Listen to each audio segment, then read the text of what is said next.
इसी के साथ एक बार फिर से ब्रेकिंग सेंटर का रुख करेंगे। वर्षा हमारे साथ लगातार वहां से जुड़ी हुई हैं। वर्षा, अपडेट क्या है, बताएं दर्शकों को। जी आयुष, मतगणना से जुड़ी हुई बड़ी खबर लगातार आ रही है। आपको बता दूं कि चुनावों से जुड़ी है बड़ी खबर। वोटिंग से आगरा से बड़ी खबर आ रही है कि फतेहपुर सीकरी विधानसभा सीट से बीजेपी ने जीत दर्ज कर ली है। बीजेपी प्रत्याशी चौधरी बाबूलाल 46,657 सीटों से विजयी हैं। चौधरी बाबूलाल ने समाजवादी प्रत्याशी ब्रजेश चाहर को हरा दिया है। फतेहपुर सीकरी विधानसभा सीट से बीजेपी ने जीत दर्ज कर ली है। इस वक्त की बड़ी जानकारी, बीजेपी प्रत्याशी चौधरी बाबूलाल 46,657 सीट से आगे हैं। आगरा से लगातार बड़ी खबर हम आपको दिखा रहे हैं, जहां पर फतेहपुर सीकरी ने बीजेपी ने अपना परचम लहराया है। बीजेपी प्रत्याशी चौधरी बाबूलाल 46,000 से ज्यादा वोट से वो जीते हैं और चौधरी बाबूलाल ने समाजवादी प्रत्याशी ब्रजेश चाहर को हराया है। तो ये नतीजे सामने आने लगे हैं। Over to you Ayush. बिल्कुल, और ये जीत हार का जो अंतर है उस पर भी वर्षा हम लोगों को नजर रखनी पड़ेगी। देखिए 46,657 वोटों से हराया है, यानी कि एक बड़ी जीत दर्ज की है यहां से। और इसी को लेकर के आप देख रहे हैं कि लगातार जो उत्साह है वो भारतीय जनता पार्टी के कार्यकर्ताओं में, कार्यालय पर जश्न के माहौल, वो तस्वीरें सब आपको धीरे धीरे नजर आ रही होंगी, क्योंकि ये अब नतीजों में तब्दील होते हुए आपको दिख रहे हैं। क्योंकि अभी तक जो शुरुआती रुझान के तौर पर हम देख रहे थे वो अब धीरे धीरे नतीजों में तब्दील हो रहे हैं। तो ये बेहद अहम है, बेहद महत्वपूर्ण है ये जो जानकारियां हम आप तक पहुंचा रहे हैं, क्योंकि अब सीट जीत और हार में कन्वर्ट होती हुई आपको दिख रही हैं। टैली आप देख रहे हैं कि जो आप एक तरीके से जो बढ़ी हुई थी अभी भी उसी पर बरकरार है। और इससे ये जो तस्वीर है ये स्पष्ट हो चुकी है कि भारतीय जनता पार्टी की जो सरकार है वो उत्तर प्रदेश में बन रही है। लेकिन उसके साथ साथ अब सीटें कितनी आ रही हैं, निगाहें इस पर केवल अब सबकी टिकी हुई हैं। और चलिए एक बार फिर से ब्रेकिंग सेंटर का रुख करते हैं। वर्षा हमारे साथ लगातार मौजूद है वहां से। वर्षा, अपडेट क्या है, दर्शकों तक पहुंचाएं। मतगणना को लेकर एक अपडेट हम लगातार आपको देते रहेंगे। और इस वक्त की बड़ी जानकारी हम आपको बता रहे हैं कि गौतम बुद्ध नगर में भारतीय जनता पार्टी का जलवा देखने को मिला है। दादरी सीट से तेजपाल नगार ने 75,000 वोटों से बढ़त हासिल की। नोएडा से पंकज सिंह 98,933 वोटों से आगे नजर आ रहे हैं। और जेवर विधानसभा सीट से धीरेन्द्र ठाकुर 36,184 वोटों से आगे हैं। तो गौतम बुद्ध नगर में भारतीय जनता पार्टी का जलवा लगातार देखने को मिल रहा है। आपको बता दें कि गौतम बुद्ध नगर में भारतीय जनता पार्टी ने अपना परचम लहराया है। और आपको बता दें कि काफी बढ़त भी मिली है। दादरी सीट से तेजपाल ने 75,233 वोटों से बढ़त हासिल की है। नोएडा से पंकज सिंह 98,933 वोटों से आगे हैं। तो वहीं जेवर विधानसभा सीट से धीरेन्द्र ठाकुर 36,184 वोटों से आगे है। तो एक बार फिर से गौतम बुद्ध नगर में भारतीय जनता पार्टी का जलवा जो है वो देखने को मिल रहा है। Over to Ayush. बिल्कुल, तो भारतीय जनता पार्टी गौतम बुद्ध नगर में सभी सीटों पर आप देख रहे हैं कि या तो आगे है या तो उसने अपनी जीत को सुनिश्चित कर लिया है। क्योंकि अब ये जो जीत और हार का जो अंतर है वो बहुत ज्यादा है। और अब चूंकि अंतिम राउंड तक ये मतगणना पहुंच रही है धीरे धीरे, इसलिए अब इसको क्रॉस करना अपोनेंट जो है उसके लिए काफी मुश्किल आपको दिखेगा। लेकिन तस्वीरें आप लगातार देखते रहिए। एक तो बीजेपी की जो तस्वीरें हम आपको दिखा रहे हैं ये इस समय प्रदेश कार्यालय की तस्वीरें हैं जो आपकी स्क्रीन पर हैं। और आपको पता है भारतीय जनता पार्टी का ये जो कार्यालय विधानसभा के बिल्कुल ठीक सामने, वहीं की ये तस्वीरें आपकी स्क्रीन पर हैं, जहां पर जश्न का माहौल है। और केसरिया रंग से आप देख रहे हैं कि गुलाल उड़ाते हुए जो होली है वो उसका जश्न है वो अभी से मनाना शुरू कर दिया गया है। ढोल नगाड़ों की धुन पर आपको कार्यकर्ता थिरकते हुए यहां पर दिख रहे हैं। गाना वही बज रहा है, आएंगे तो योगी जी। और इस तरह से जो अपना उत्साह है उसको प्रकट कर रहे हैं यहां पर जो कार्यकर्ता मौजूद हैं। लेकिन साथ ही साथ कुछ तस्वीरें आपने ये भी देखी कि जो लोग पहुंच रहे हैं बुलडोजर को भी साथ में लेकर के सिंबॉलिक तौर पर दिखा रहे हैं। और ये बहुत महत्वपूर्ण है क्योंकि ये तस्वीरें दिखा रही हैं कि लोगों के अंदर जो उत्साह है जीत के बाद वो किस तरह से नजर आ रहा है।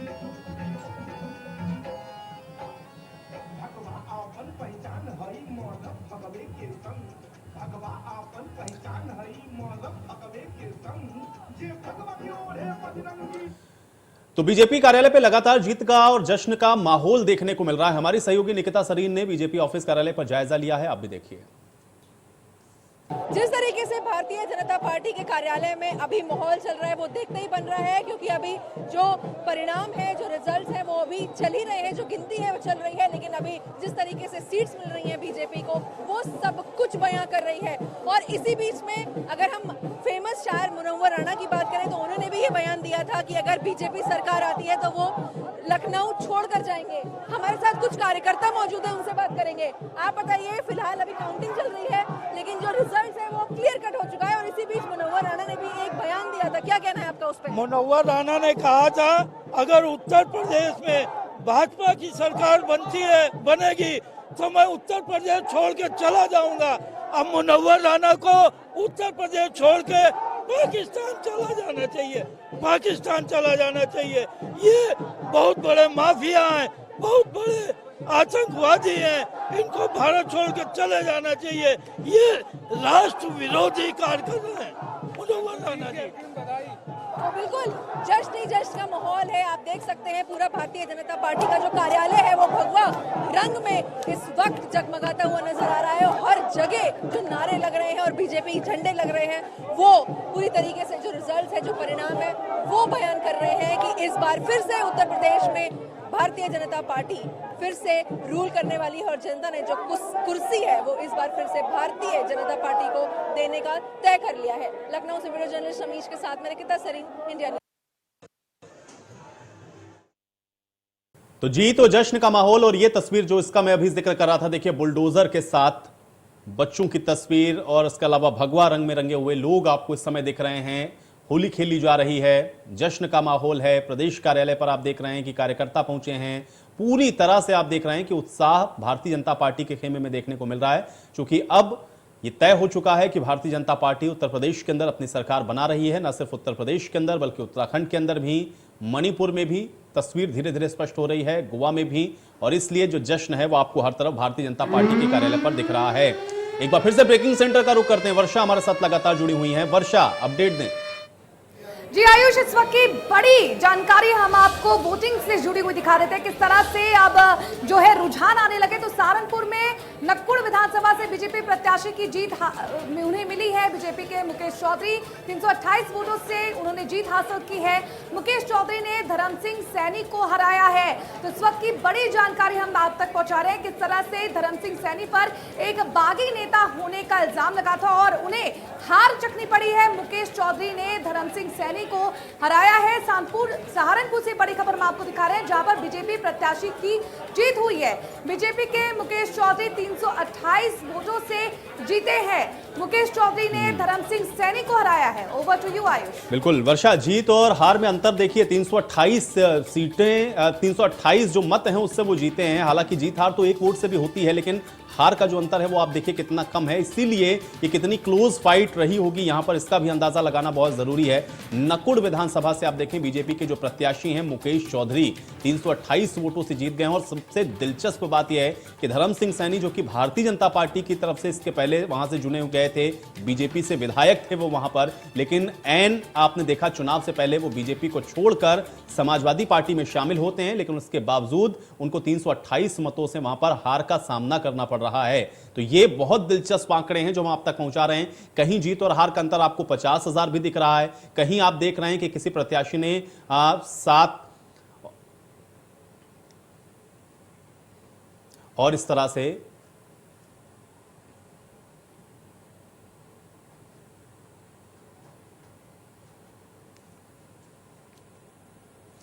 और चलिए एक पैनल मेरे साथ जुड़ रहा है। सुधा जी हमारे साथ कांग्रेस पार्टी की तरफ से जुड़ रही हैं। सुधा जी बहुत स्वागत है आपका इस चर्चा में। इसके अलावा हमारे साथ रुद्र विक्रम सिंह जी लगातार जुड़े हुए हैं, राजनीतिक विश्लेषक है। रुद्र विक्रम सिंह जी एक बार फिर से आपका मैं स्वागत करूंगा।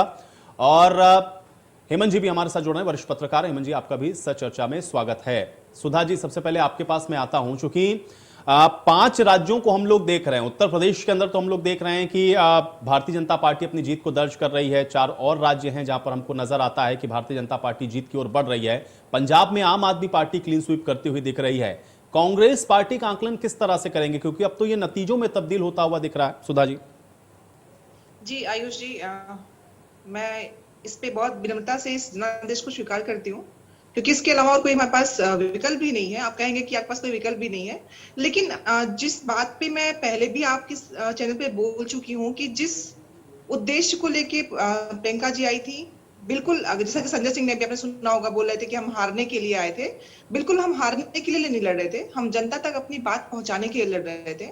तो जो चीजें दिख रही हैं जो जैसी हैं उसको स्वीकार करने के अलावा कोई विकल्प नहीं है। लेकिन उसके बावजूद मैं कहना चाहूंगी कि जिस सकारात्मक राजनीति की हम बात कर रहे थे, जिस उद्देश्य को लेके हम इस बार चुनाव में थे, विधानसभा के चुनाव में, उन उद्देश्यों को हम छोड़ने वाले नहीं है। हम जाहिर सी बात है, कहीं ना कहीं कनेक्टिविटी में कहीं कुछ गड़बड़ी रह गई है, हम उसको वोट में तब्दील नहीं कर पाए। तो आयुष जी, मैं बहुत ही विनम्रता से इस बात को स्वीकार नहीं करते सुधा हुए जी, देखिए जनता ये का- बात आपने कही और मुझे बड़ा अच्छा लगा, क्योंकि देखिए जनता का मैंडेट है और जनता ने जो चुना है उसको तो स्वीकार करना है। लेकिन सुधा जी, उत्तर प्रदेश के अंदर तो आप लोग, क्योंकि यहां पर दोनों तरह से आप लोगों की लड़ाई थी, एक तो समाजवादी पार्टी जो कि मुख्य अपोनेंट थी, एक तो आपको उसको क्रॉस करना था, दूसरा जो सत्ताधारी पार्टी थी उसको भी हराना था। लेकिन उत्तराखंड की तस्वीर जब हम लोग देखते हैं, जब हम लोग पंजाब की तस्वीर देखते हैं, या मणिपुर और गोवा, जहां पर आप लोग भी उम्मीद कर रहे थे, कम से कम उत्तराखंड तो आप लोग बिल्कुल मान के चल रहे थे कि वहां पर आप लोग की शानदार जीत होगी।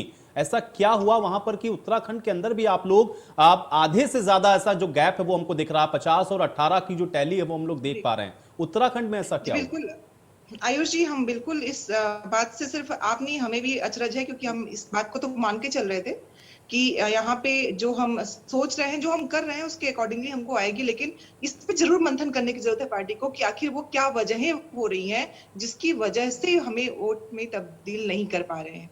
ये बहुत जरूरी चीज हो गई है सोचने की, विचार करने की, कि राष्ट्रीय पार्टी को अगर इस तरह से हमें एक जगह हम सत्ता में थे और एक जगह सत्ता में नहीं थे, उसके बावजूद जो हम सोच रहे थे, जो हमें दिख रहा था और जो हम समझ पा रहे थे, उससे कहीं अलग हटके चीजें हो रही हैं। तो वो खामी कहाँ पे है, उसको मैं बहुत विनम्रता स्वीकार करती हूँ कि कहीं ना कहीं कोई खामी तो जनता और हमारे बीच में रह गई है, जिसकी वजह से वो वोट में तब्दील नहीं हुआ है।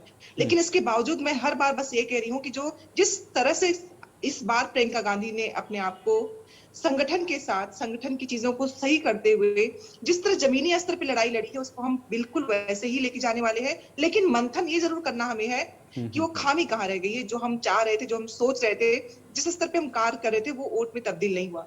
तो इस जनादेश को स्वीकार करते हुए, मंथन करते हुए हम जरूर इस लड़ाई को जारी रखेंगे और उसको जाहिर सी बात है सकारात्मक रूप में हम वोट में तब्दील कर पाएंगे। बिल्कुल मेरी बिल्कुल पूरी बिल्कुल। पूरी आशा है। चलिए, इस बीच एक बड़ी जानकारी मैं उसका रुख कर लेता हूं, उसके बाद मैं आप लोगों के पास वापस लौटूंगा। वर्षा हमारे साथ लगातार ब्रेकिंग सेंटर से मौजूद है। वर्षा, क्या अपडेट है?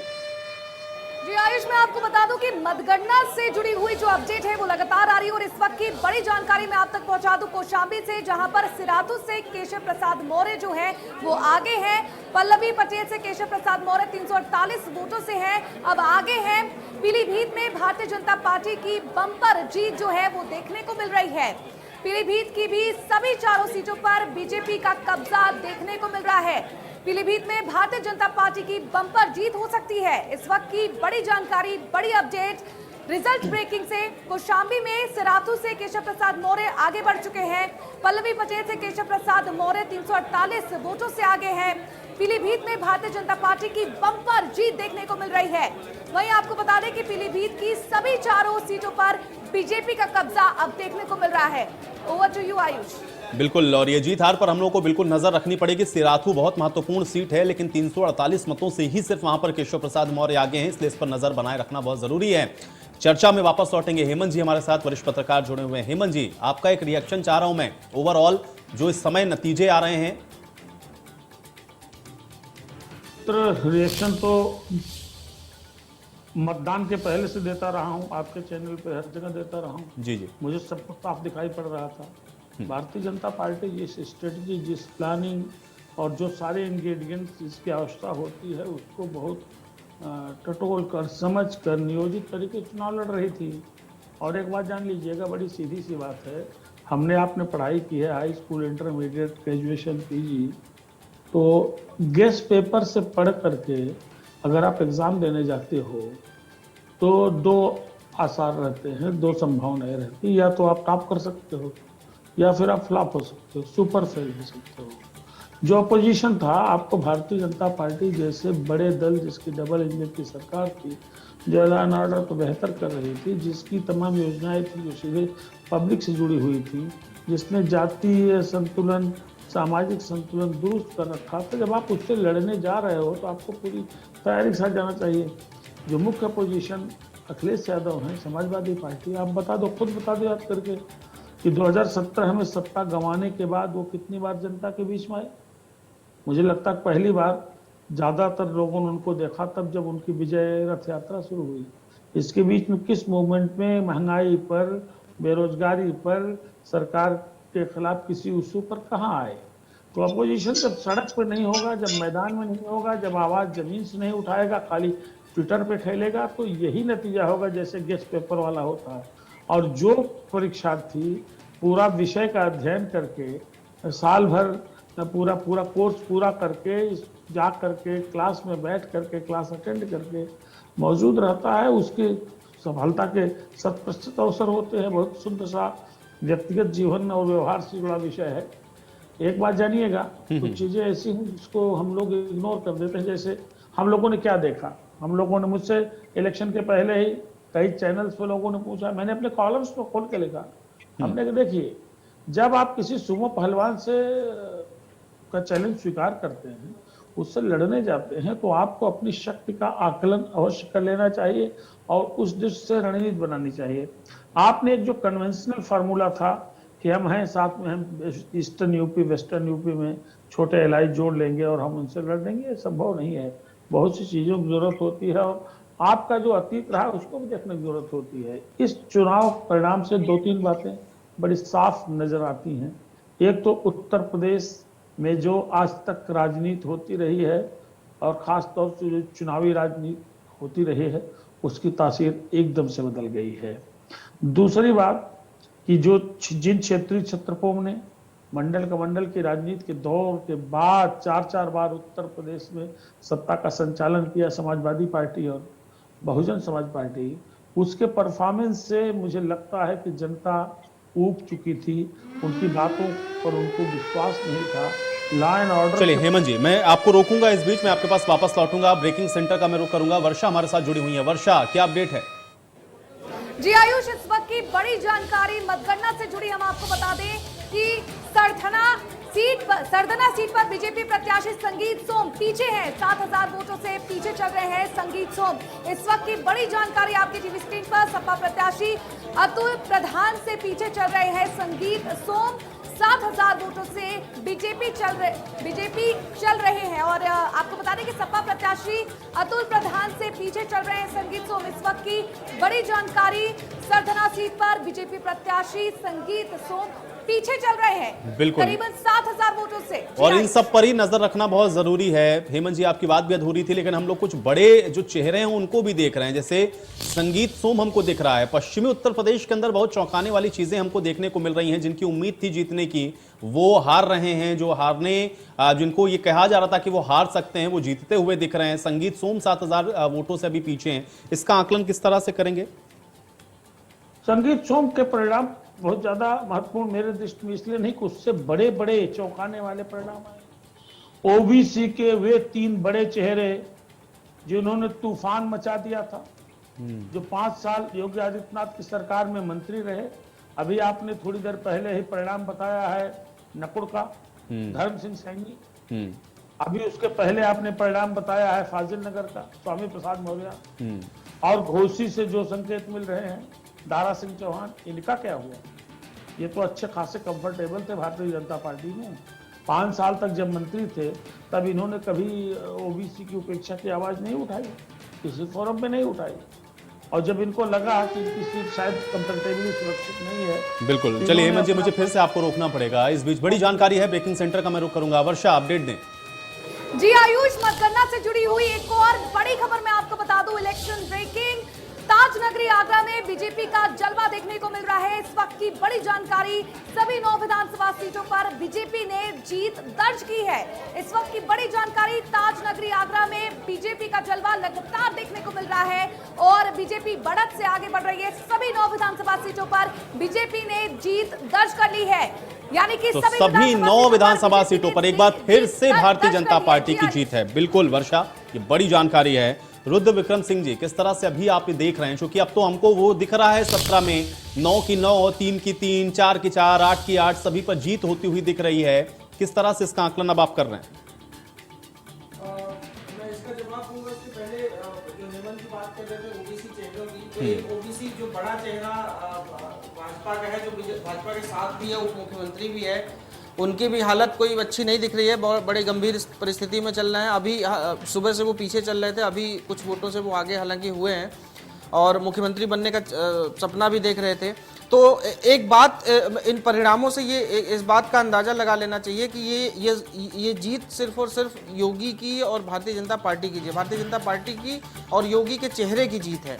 इसमें अगर कोई ये कहे, जो अभी 2-4 लोग अगर जीत का श्रेय लेना चाहें, जो ओबीसी नेता अपने आप को कहते हैं, उन जैसे लोगों अगर ये श्रेय लेना चाहें तो मुझे लगता है कि वो बिल्कुल गलत होगा। दूसरा, अभी कांग्रेस की जो बात चल रही थी, कह रहे थे कि हमें मंथन की ज़रूरत है। मुझे लगता है कि मंथन की नहीं, अब बहुत बड़े परिवर्तन की ज़रूरत है। इनकी जितनी भी इकाइयां हैं प्रदेश में और जिला स्तर पे, तो खैर इकाई ही नहीं है इनकी, तो कम से कम उनको एक रुद्र विक्रम सिंह जी, आपको रुकना पड़ेगा मुझे, ब्रेकिंग सेंटर का रुख करते हैं। वर्षा, अपडेट दें। इस वक्त की बड़ी जानकारी हम आप तक पहुंचा दें। अलीगढ़ से बड़ी जानकारी आ रही है, जहां पर बरौली विधानसभा सीट पर बीजेपी ने जीत दर्ज की है। 92,000 वोटों ने जयवीर सिंह ने जीत दर्ज कर ली है। इस वक्त की बड़ी खबर, जयवीर सिंह ने बीएसपी प्रत्याशी नरेंद्र शर्मा को हरा दिया है। 92,000 वोटों ने जयवीर सिंह ने जीत दर्ज कर ली है। बड़ी जानकारी, जयवीर सिंह ने बीएसपी प्रत्याशी नरेंद्र शर्मा को हरा दिया है। रिजल्ट से जुड़ी ये बड़ी जानकारी आई। Over to you Rudra Vikram Singh ji, आपकी बात अधूरी थी जी। और दूसरा एक बहुत बड़ी बात देखिए, जो बीजेपी की पिछले 2017 की जीत थी और इस जीत में बहुत अंतर है। इस बार, जैसे पिछली बार सारी पार्टियों को जनता ने नकार दिया था, इस बार सपा की स्थिति बेहतर दिख रही है हमें, और जो सीटें वो जीतेंगे, भारतीय जनता पार्टी जो सीटें जीतेगी, उसमें भी देखना पड़ेगा कि वोटों का अंतर कितना है। जो पिछला जो अंतर था, लगभग हर सीट पे 25,000, 30,000, 50,000 का अंतर था। अभी देखना होगा कि कितने सीट जो जीत का अंतर शाम तक आएगा, वो जीत का अंतर कितना रहा है। तो एक चीज़ तो चलिए, सपा के लिए एक अच्छी बात यह है कि अखिलेश यादव जो चाहते थे कि पार्टी में सिर्फ और सिर्फ उनका एक चेहरा रहे, उनका एक नेतृत्व रहे, वो इस चीज़ को स्थापित कर ले गए। और आगे अगर ये 5 साल की लड़ाई लड़ेंगे, जैसा कि पिछले 5 साल में देखा गया कि वो नदारद थे, सिर्फ ट्विटर पे राजनीति करते थे, उसके पीछे की बहुत बड़ी वजहें भी रहती हैं, ईडी सीबीआई का खतरा भी रहता है सबको। तो इसका हम लोग विश्लेषण करते रहेंगे।